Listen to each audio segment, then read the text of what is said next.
सभी को नमस्कार। अलंकार की श्रृंखला में फिर से हम हाजिर हुए। मीमांसा संस्कृत क्लासेस प्लेटफॉर्म पर आप सभी का स्वागत है। और आज हम अगले अलंकार पढ़ेंगे अपह हनुति। हनुंग धातु होती है हनुंग। हनुंग धातु होती है छिपने अर्थ में हनुंग। जब इसको कतिन प्रत्यय करेंगे हम कतिन प्रत्यय तो हनुति अर्थ बनता हनुति। तो हनुति का मतलब क्या हुआ? छिपाना। छिपाना। तो हनुति का मतलब छिपाना और इसके आगे अप उपसर्ग और लग गया सॉरी, तो अर्थ होता बुरी तरह से छिपाना। अब छिपाने में और बुरी तरह से छिपाने में यानी कि हनुति में और अपहनुति में क्या फर्क है आपको बता देता हूं। जैसे ये पेन है, ये मैंने छिपा लिया और मैं कह देता हूं मेरे पास पेन नहीं है, ये हनुति है। छिपा लिया मैंने, हनुति है। और इस पेन को मैं कह देता हूं ये मेरे पास पेन नहीं है, ये तो मैं अभी अभी है ना एक जिलेट की छड़ लेके आया हूं।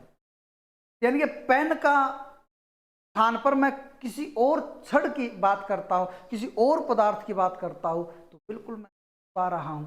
मूल चीज जो है उसका निषेध करके उसके स्थान पर किसी अन्य चीज की स्थापना करना अपहनुति अलंकार होता है। लक्षण भी बिल्कुल आसान है इसका।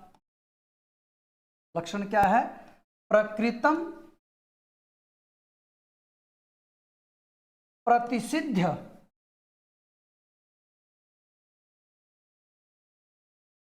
अन्य स्थापनम स्यात् अपहनुति। प्रकृतम मूल चीज को प्रकृत कहते हैं हमेशा। उपमेय को प्रकृत कह लो या प्रस्तुत कह लो, क्योंकि ये चीज हमारे पास होती है, या उपमेय कह लो, एक ही चीज है। तो इन चीजों का निषेध, मूल चीज का निषेध करके किसी अन्य चीज की स्थापना कर देना अपहनुति अलंकार होता है। उदाहरण देख लेते हैं। उदाहरण जैसे नेदम नभोमंडलम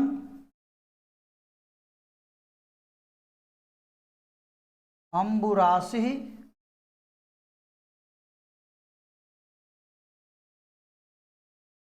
नैतास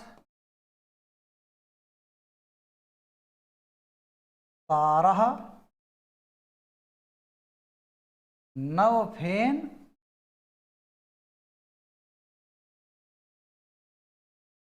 शब्द को इधर ले लेते हैं हम। नवफेन भंगः।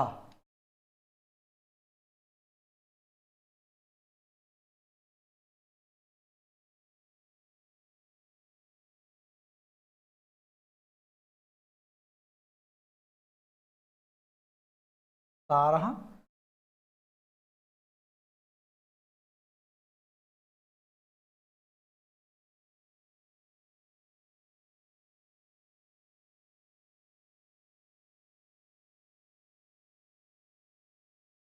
नवफेन भंगः। नायम शशि कुंडलितः फणीन्द्रो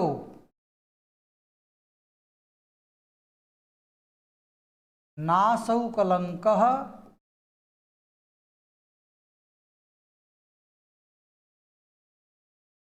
शयितो मुरारी।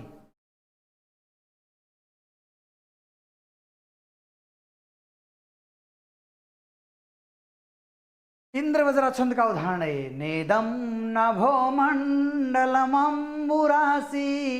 नेता से तारा नवफेन भंगा। नायम शशि कुंडलित फणीन्द्रो नासौ कलंक शयितो मुरारी। चादीन्द्र वज्रा यदि तौ जगौग चादीन्द्र वज्रा यदि तौ जगौग। चादीन्द्र वज्रा यदि तौ जगौग चादीन्द्र वज्रा यदि तौ जगौग। नेदम नभो मंडलमंबुरासी। खैर हम तो अपहनुति अलंकार पढ़ रहे हैं, कैसे इसमें मूल चीज का निषेध किया जाता आइए समझते हैं। न जमा इदम गुण संधि है, न जमा इदम, इदम न। कोई आकाश मंडल को देखे कहता है ये आकाश मंडल नहीं है। कहता भाई साहब कमाल करते हो, मैंने अभी अभी 2 घंटे पहले तो इसको आकाश मंडल छोड़ा था, सुबह देखा था आकाश ही मंडल था। कहता नहीं, इदम नभो मंडलम न अंबु राशि। अंबु होता पानी, राशि होता समूह, पानी का समूह कहते हैं समुद्र को। कहते तो समुद्र है। कहता भाई साहब इनका ट्रांसफर कब हुआ? कहता अभी अभी हुआ है। इदम नभो मंडलम न, मूल चीज प्रकृति चीज का निषेध कर रहा है और अन्य चीज की स्थापना कर रहा है। एतास तारा न एतास तारा, यहां वृद्धि संधि है। एता तारा ना, ये तारे भी नहीं है जो ऊपर दिख रहे हैं। कहता क्या फिर न फेन भंगा, भंग फेन होता झाग, झाग के टुकड़े हैं, अभी समुद्र ऊपर चला गया। नायम शशि, कहते चंद्रमा भी नहीं है, ये तो कुंडलित है फणिंद्रो, फणियों का जो इंद्र है, फणि नाम इंद्र है, शेष नाग है, वो कुंडलित है, कुंडली मार के बैठा है। और ना असौ कलंक है, ये जो चंद्रमा में काला काला धब्बा दिख रहा है ये नहीं है, चंद्रमा में काला धब्बा नहीं है, ये तो शैतो मुरारी भगवान विष्णु सो रहे हैं शेष नाग पर। तो मूल चीज का निषेध कर दिया, आकाश की सारी चीजें और खुद आकाश का निषेध करके अन्य समुद्र की उपमेय का निषेध करके उपमान की स्थापना कर रहा है। तो ऐसा अलंकार जहां पर मिलेगा वो अपहनुति अलंकार होता है। मान के चल रहा हूं आपको समझ में अच्छी तरीके से आ गया होगा। और अलंकार मेरे समझाने के बाद फिर भी पढ़ने की जरूरत पड़ जाए तो मैं फिर पढ़ाया हुआ अपना निरर्थक ही मानता हूँ। अलंकार तो अलंकार क्या, जितने भी ग्रंथ हैं सारी की सारी चीज़ें हम इस तरीके से पूर्ण कराने की कोशिश करते हैं कि कोई कोर कसर ना रह जाए, और कम से कम मेरी वजह से तो बिल्कुल ना रह जाए। ठीक है, चलिए जी आगे पढ़ेंगे हम अतिशयोक्ति अलंकार। अतिशयोक्ति आपने हिंदी में पढ़ रखा, अतिशय जमा उक्ति गुण संधि है, अतिशय जमा उक्ति गुण संधि है। तो आपने हिंदी के अंदर ये चीजें अच्छे से पढ़ रखी है, और हिंदी में थोड़ा सा अलग है, यहाँ पर अलग है। हिंदी में तो जहां किसी का बढ़ा चढ़ा के वर्णन किया जाए, हनुमान की पूंछ में लगन न पाई आग, लंका सगरी जल गई, गए निशाचर भाग, बढ़ा चढ़ा के, यहाँ ऐसा नहीं है। यहाँ पर अतिशयोक्ति अलंकार के अंदर निगीर्ण भाव होता है, निगीर्ण भाव, निगीर्ण भाव।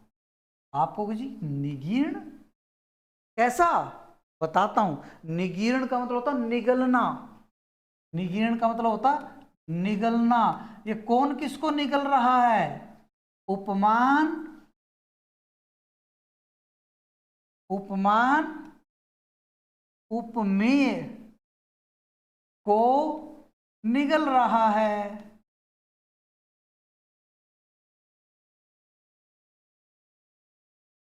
उपमान उपमेय को निगल रहा है। अच्छा जी कमाल हो गया, ये तो जल्दी से बताओ हमें कैसे निकल रहा है। पहले इसका लक्षण देख लेते हैं। सिद्धत्वे लक्षण, सिद्धत्वे अध्यवसायस्य, अध्यवसाय शब्द है।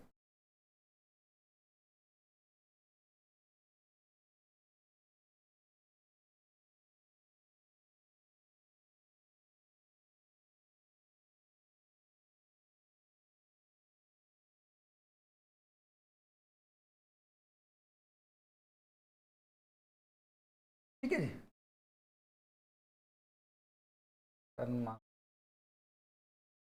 अध्यवसायस्य, सिद्धत्वे अध्यवसायस्य अतिशयोक्तिर्निगद्यते। बस अतिशयोक्ति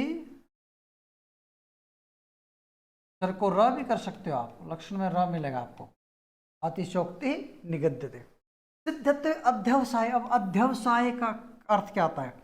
अध्यवसाय, अध्यवसाय, अध्यवसाय का अर्थ होता है निगलना, निगलना, निगीर्ण, है ना।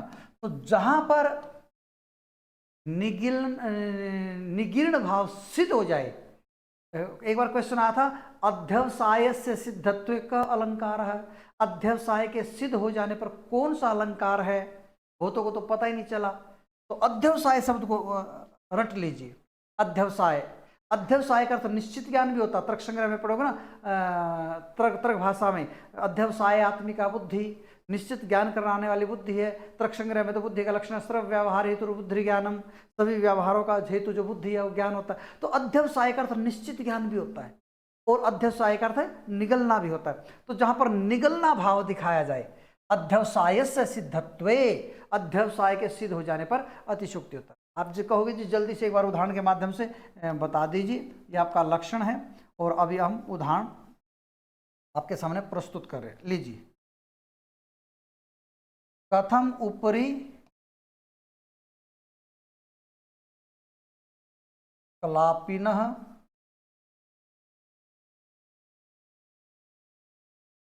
कलापो विलसति।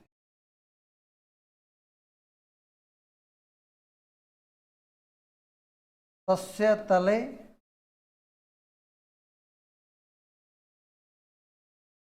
अष्टमिन्दु खंडम कूले युगलम ततो विलोलम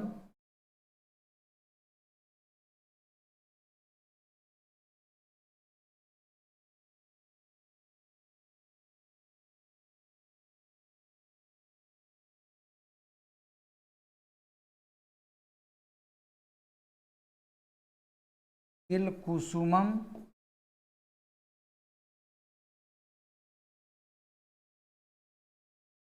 तद अधः प्रवालम। तो जी सबसे पहले तो आप कलाप समझो। कलाप किसे कहते हैं? कलाप कहते हैं विद्यार्थियों मयूर पिच को। कलाप किसको कहते हैं?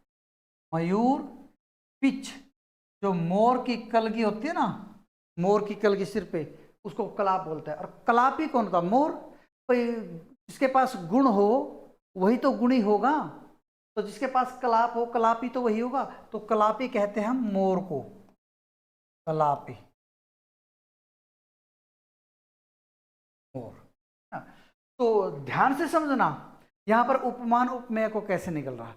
जैसे मैं एक तो ये कह देता हूं, ठीक है ना, कि भाई जैसे ना चांद जैसा मुख जा रहा है, चांद जैसा, तो मैंने दोनों का जिक्र किया, चांद भी मुख भी।